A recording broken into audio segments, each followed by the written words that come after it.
Senhor esteja convosco.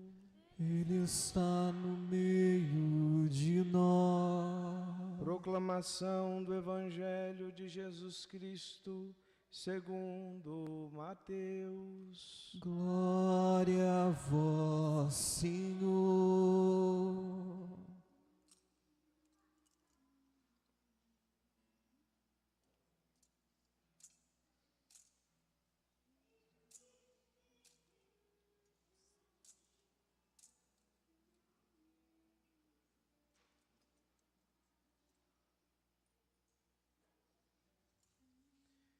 Naquele tempo, ao saber que João tinha sido preso, Jesus voltou para a Galileia, deixou Nazaré e foi morar em Cafarnaum, que fica às margens do mar da Galileia, no território de Zabulon e Neftali, para se cumprir o que foi dito pelo profeta Isaías. Terra de Zabulon, terra de Neftali, caminho do mar. Região do outro lado do rio Jordão, Galileia dos pagãos. O povo que vivia nas trevas viu uma grande luz, e para os que viviam na região escura da morte, brilhou uma luz. Daí em diante, Jesus começou a pregar, dizendo: convertei-vos, porque o reino dos céus está próximo. Jesus andava por toda a Galileia, ensinando em suas sinagogas, pregando o evangelho do reino e curando todo tipo de doença e enfermidade do povo. E sua fama espalhou-se por toda a Síria. Levavam-lhe todos os doentes que sofriam diversas enfermidades e tormentos, endemoniados, epiléticos e paralíticos, e Jesus os curava. Numerosas multidões os seguiam, vindas da Galileia, da Decápole, de Jerusalém, da Judeia e da região além do Jordão. Palavra da salvação. Glória a vós, Senhor.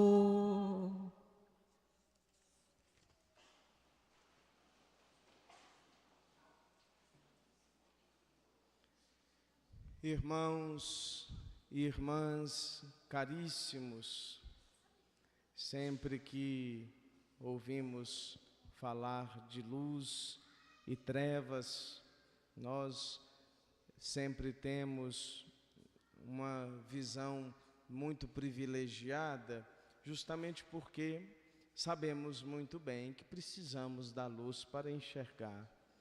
Sem luz não vemos as coisas, não enxergamos a realidade como de fato ela é, porque sem luz não enxergamos. Ontem, na casa paroquial, aconteceu algo não esperado, com o padrão de energia. Chegando lá, sem energia, por sorte tinha uma luz de incêndio, de emergência, que eu deixo lá. Então, quando a luz vai embora, fica sem energia, aquilo acende. Mas, de todo modo, com aquela pequena luz, não conseguia enxergar muita coisa. Ontem foi um pouco atribulado para poder enxergar até mesmo o caminho, o que estava no caminho, ou onde estava uma coisa ou outra que eu precisava antes de dormir. Do mesmo modo, aqui há poucos dias nós tínhamos algumas lâmpadas que não ajudavam muito. Ontem tínhamos umas lâmpadas que não ajudavam muita coisa. Mas hoje foram trocadas as lâmpadas, consigo vê-los melhor e certamente vocês também conseguem me ver melhor. A luz, então, meus irmãos, ela tem essa função de iluminar e de mostrar aquilo que se apresenta a nós. Sem a luz não vemos a realidade ao nosso redor. Inclusive a própria luz que mostra para nós as cores, a realidade, aquilo que está ali. Pois bem, nos diz o Evangelho que nós acabamos de ouvir, que cumpriu-se a profecia do profeta Isaías, que dizia que o povo que andava nas trevas viu uma grande luz. De fato, luz para nós aqui, nossa paróquia de Santos Reis, deve ser algo muito marcante. Justamente porque esta mesma luz que todos os povos viram, é o que nos faz ter como padroeiros essas três figuras, esses três personagens. Diz-nos a história que eles viram uma luz, um astro, algo luminoso, e seguiram o rastro disso, procurando o Senhor até o encontrarem um menino que havia nascido, o Rei, o Messias. Procuraram e seguiram a luz. E percebam, meus irmãos, que quando eles estavam no lugar onde não está em conformidade com a vontade de Deus, a luz sumiu. Quando eles estavam lá em Herodes, o que acontece com a estrela? Some a estrela, eles ficam sem ver a estrela. E eles só enxergam novamente a luz da estrela quando eles encontram o menino. Justamente porque, caríssimos, nós temos uma luz que é melhor do que a da CEMIG, porque ela nos faz ver aquilo que esta luz não nos ajuda a ver. A luz que temos é o próprio Cristo, aquela mesma luz que guiou os magos para encontrarem com o recém-nascido, o próprio Cristo. Cristo é a luz que brilha nas trevas. Mas quais trevas, Padre? Quais trevas que a luz que é Cristo brilha? Lembremos, irmãos e irmãs, que o mal que praticamos nos perverte e nos afasta da vontade de Deus e daquilo que Deus nos fez para ser. Deus nos fez bons, Deus nos fez capazes de relacionar, Deus fez-nos capazes de estar um com o outro, caminhando nesta vida e caminhando bem, não de qualquer jeito, não aturando, não levando ali para poder não se estourar. Não, Deus nos fez bons, capazes de suportar, mas suportar como suporte, dar suporte uns para os outros.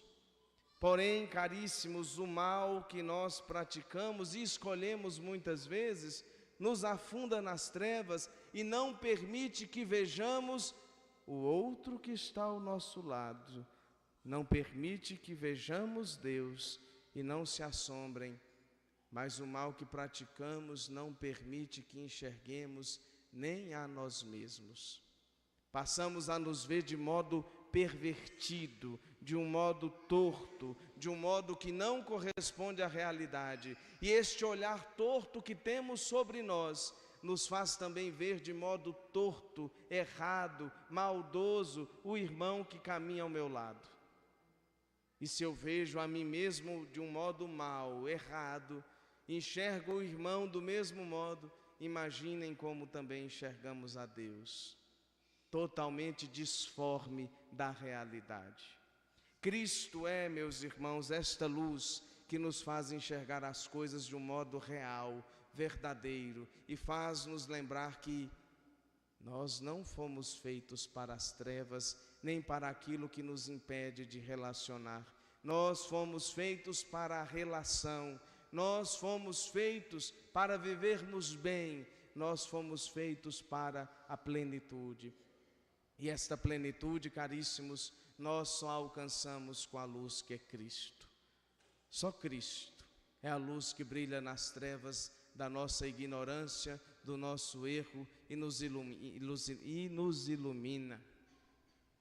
Cristo nos aponta a realidade perfeita para a qual nós fomos feitos. E agora, meus irmãos, não pensemos, não nos iludamos, que a luz faz esconder aquilo que não é tão bom. Tem gente que pensa que é assim, né?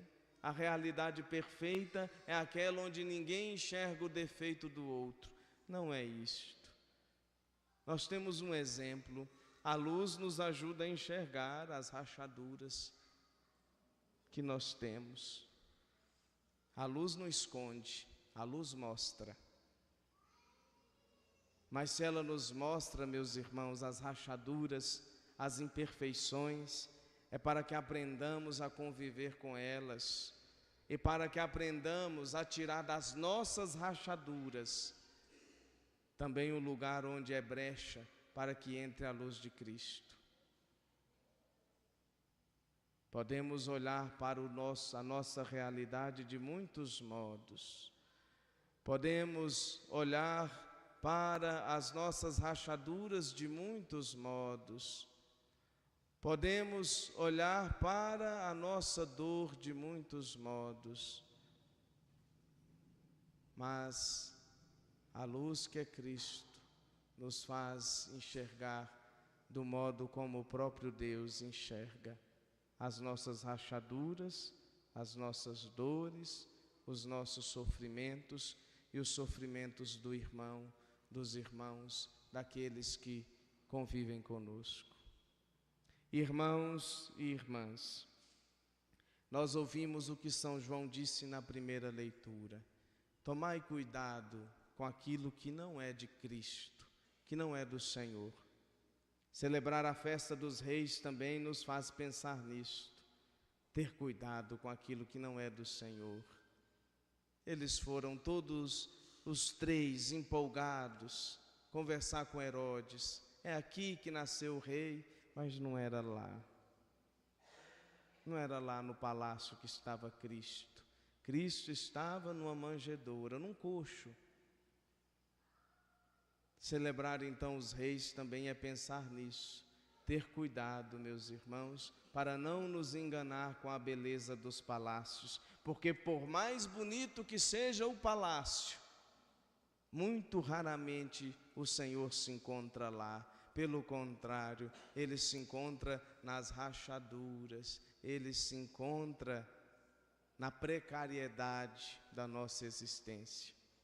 Deus poderia, meus irmãos, continuar sendo Deus, no sentido do modo como Ele sempre foi. Mas Ele escolhe ser Deus, sendo um de nós. Ele assume também nossas rachaduras, nossas precariedades, nossas dificuldades. Sabe para quê? Para nos iluminar o caminho e dizer: meu filho, minha filha, é possível viver a plenitude, é possível viver bem, é possível viver como irmãos, é possível viver aquilo que eu prometi, aquilo que eu planejei, aquilo que eu tenho preparado para vocês. É possível. Cristo, que é a luz, nos mostra isto. Que saiamos daqui, meus irmãos, hoje com o coração alegres, com os corações alegres, felizes, por saber isto, que Cristo nos apontou o caminho, Ele é a luz. Sigamos, pois, então a luz que é Cristo, que nos aponta a vida plena, a eternidade, o céu, que é aquilo que tanto almejamos. Que saibamos viver bem, como peregrinos, não vivamos como turistas. Já viram como o turista anda? Quando vocês vão no lugar onde é um ponto turístico muito famoso, as pessoas não vivem mais, né? O que o turista faz? Era assim, né? Antes era assim, agora é assim, né? Agora é com o celular, sim, o tempo inteiro. O turista preocupa só com a foto, o turista preocupa só com postar, o turista preocupa só com isso, com curtir o momento. O peregrino não faz isso. O peregrino se preocupa com viver o momento. Não sejamos turistas, mas sejamos peregrinos. Sabe por quê? Como turista, nós podemos nos afastar da luz que é Cristo e ficar lá, tirando foto no palácio de Herodes, enquanto o Senhor nos espera na manjedoura, lá na gruta, pobrezinho. Como peregrinos, nós vamos encontrar o Cristo, mas como turistas, a beleza do palácio de Herodes vai chamar mais atenção do que Jesus, pobrezinho na manjedoura. Que tenhamos um coração de peregrinos, com os olhos fixos na luz que é Cristo, para que todos nós um dia juntos cheguemos na glória da vida eterna junto do Senhor. E aqui, enquanto vivemos e peregrinamos, vivamos, meus irmãos, como pessoas que querem chegar no céu. Vivamos como pessoas que enxergaram a luz que é Cristo. Vivamos como pessoas que amam a Deus e querem viver como o próprio Deus. Que assim seja. Amém.